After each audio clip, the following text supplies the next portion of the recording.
Hi, I'm going to be giving you my review on Harry Potter and the Cursed Child. This story was very disappointing, and I'm letting you know that this is going to have spoilers in here. Sorry if I look like an idiot, I cannot show my face on camera. Okay, I'm going to give you my top 5 reasons why I hated this story. Number 5, time traveling. Time traveling was first introduced in Harry Potter, the Prisoner of Azkaban, near the end of the story, Hermione's Secret. And that story, they went to go save Sirius and Buckbeak. So Sirius wanted to go back to Azkaban because of the Shrieking Shack and the werewolf and like Professor Lupin turned into a werewolf and Peter Pettigrew.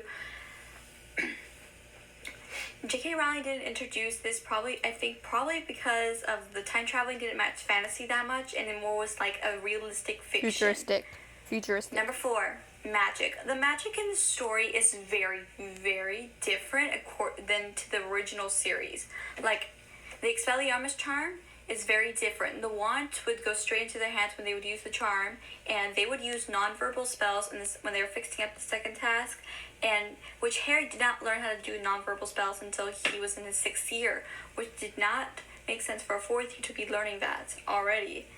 And the Polyjuice potion makes you go through like pain, it hurts you, which is not the way it was in the other books. Like the second book, it made them a tiny bit nauseous, but they got used to it as they got older, because like in the 7th book they didn't really say anything how they felt. And number 3 is Harry's scar hurting.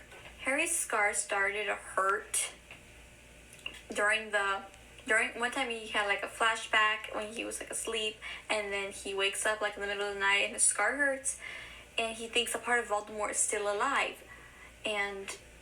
But the whole reason why his scar would hurt is because he was the Horcrux. Voldemort's soul was inside of him, which gave him the ability to have the connection with Voldemort and speak Parseltongue and understand it, which it does not work out with this, is apparently since he's dead. Since Voldemort kind of killed him, the soul is gone out of him. He's completely his normal self, but apparently it does not make sense. It's just like, just stop.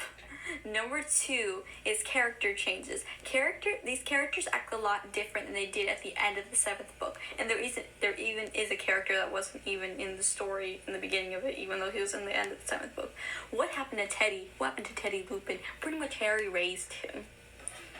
And that made me kind of mad. But Harry was a kind, loving father in the beginning of the story. He explained to his son Albus Severus, saying that, "I don't care if you're in Slytherin, I will still love you no matter what."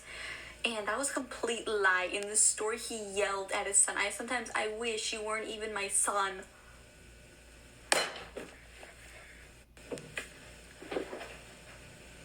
That made me very, very angry.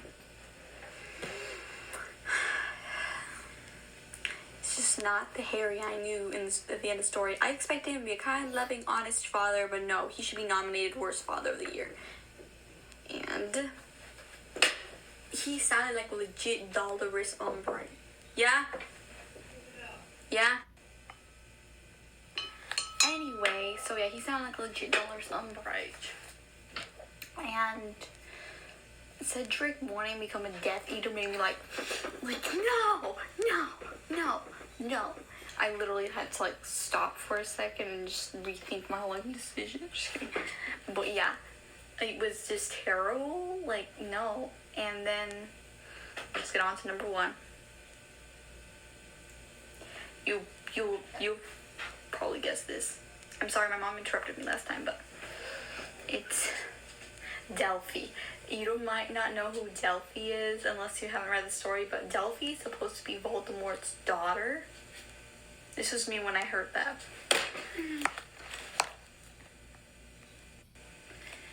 I was like, what? What? I was like, huh?